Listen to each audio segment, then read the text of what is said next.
Good morning बेटा।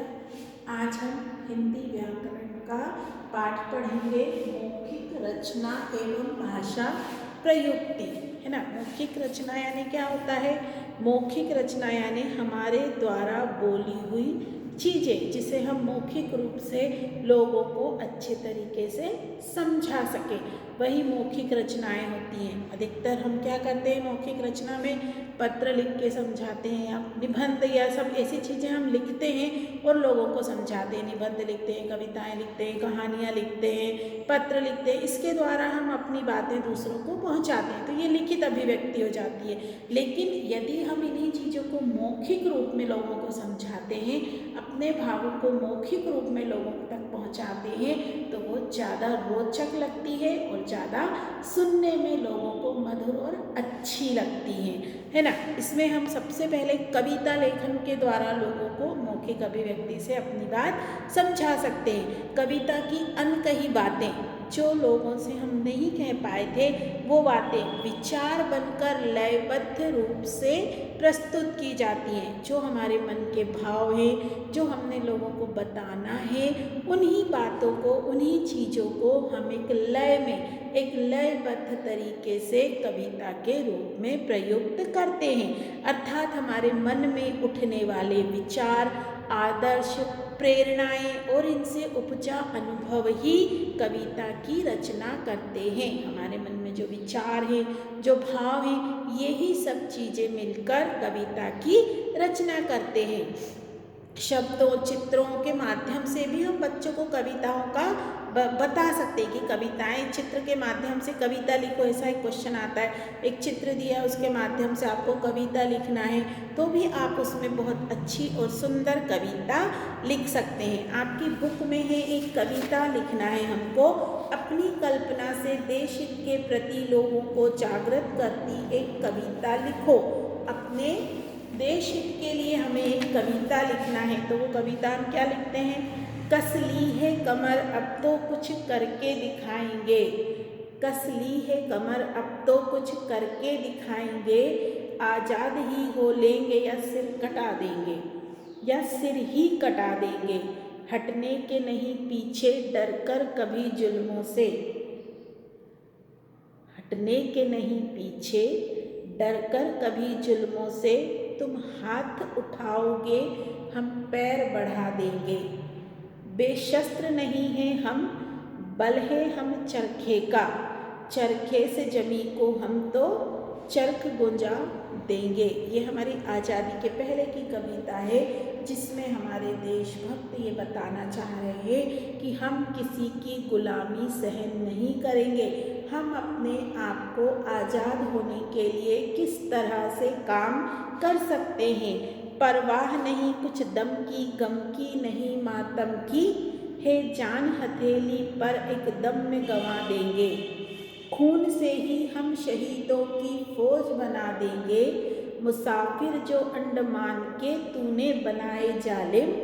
आज़ाद ही होने पर हम उनको बुला लेंगे। इस तरह से हम अपने भाव कविता के माध्यम से लोगों तक पहुंचा सकते हैं, लोगों को बता सकते हैं। ये हमारे मन के भाव हैं कि हमें आज़ाद होना है, हमारे देश के लोगों ने क्या किया है, देश क्या कर सकता है, हमारे देश के लोग आज़ादी के लिए किस सीमा तक जा सकते हैं। ये सारी बातें, हमारे मन के भाव हम लोगों को बताना चाहते हैं, तो हमने इस तरह से उन्हें एक कविता के माध्यम में लय युक्त उन्हें बांध दिया है। दूसरी कविता है, जैसा कि हम सभी जानते हैं कि समय बहुत मूल्यवान होता है ना। समय की जिसने कीमत नहीं की उसे बहुत पछताना पड़ता है। समय बहुत मूल्यवान है, हमें हर काम सही समय पर ही करना चाहिए, तभी हमें उस काम में सफलता प्राप्त होती है। इसलिए समय को बहुत मूल्यवान कहा गया है। समय के महत्व पर एक स्वरचित कविता लिखिए, ऐसा आपकी बुक में है कि समय के महत्व पर एक स्वरचित कविता लिखिए जो आपने स्वयं लिखी हो। तो हमने यहाँ एक छोटी सी कविता है जो हम आप लोगों को सुनाते हैं। टिक न सका इसके आगे बड़े से बड़ा धनवान।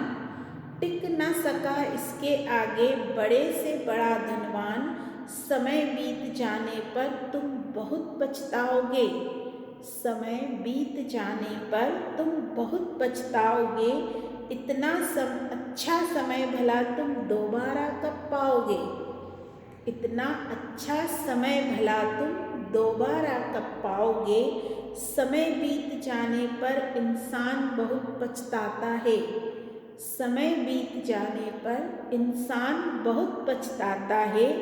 व्यर्थ बिताया गया समय भला कौन कब पाता है। व्यर्थ गवाया समय भला कब कौन कहाँ पाता है।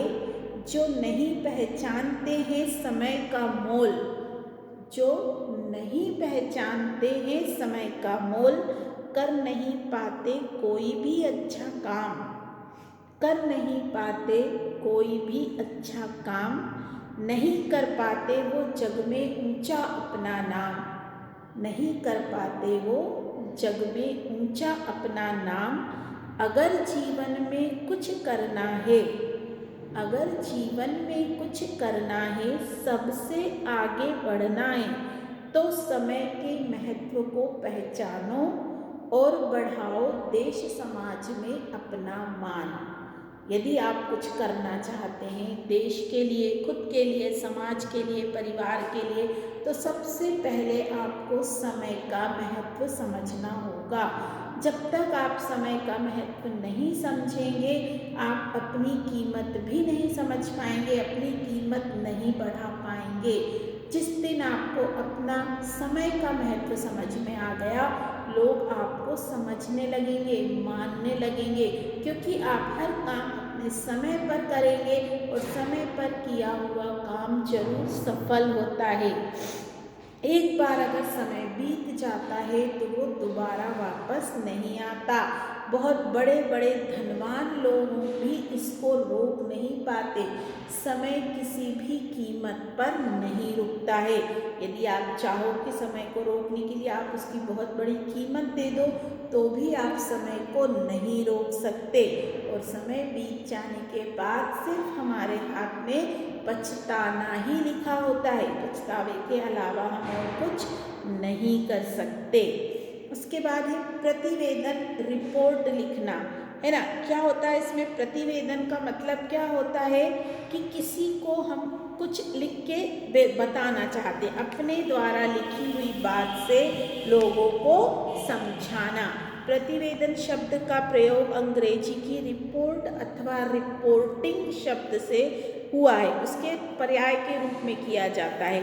रिपोर्ट लिखने के किसी के समक्ष संक्षिप्त रूप में प्रस्तुत करने, किसी चीज़ की रिपोर्ट है, कोई चीज़ है जिसके बारे में हम लोगों को बताना चाहते हैं, उसे संक्षिप्त रूप में, छोटे रूप में लिखना। कार्यकलापों का लेखा जोखा, समितियों द्वारा की गई नियुक्तियों, बर्खास्तगियों, निवेदन आदि का लेखा जोखा लोगों को देना, वही प्रतिवेदन होता है, लेकिन उसे हम संक्षिप्त रूप में लिखते हैं।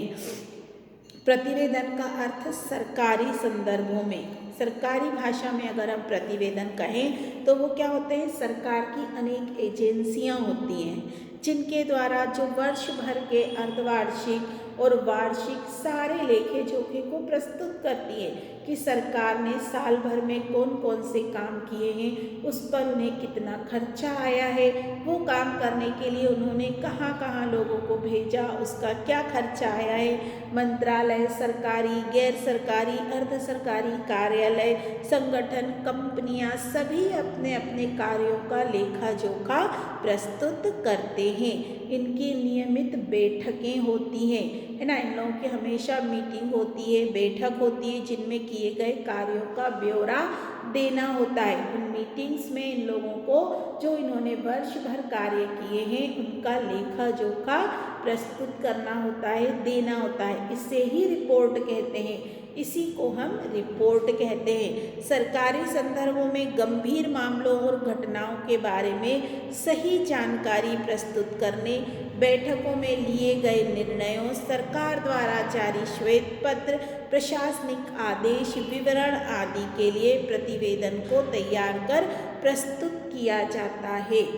जब सरकारी मीटिंग होती है तो उसमें सरकार ने कौन कौन से निर्णय लिए हैं, कौन कौन सी ऐसी बातें हैं जो सरकार की तरफ से जनता के लिए कही गई हैं, उन सब की एक रिपोर्ट तैयार करना होती है, उन सब के बारे में जनता को बताना होता है।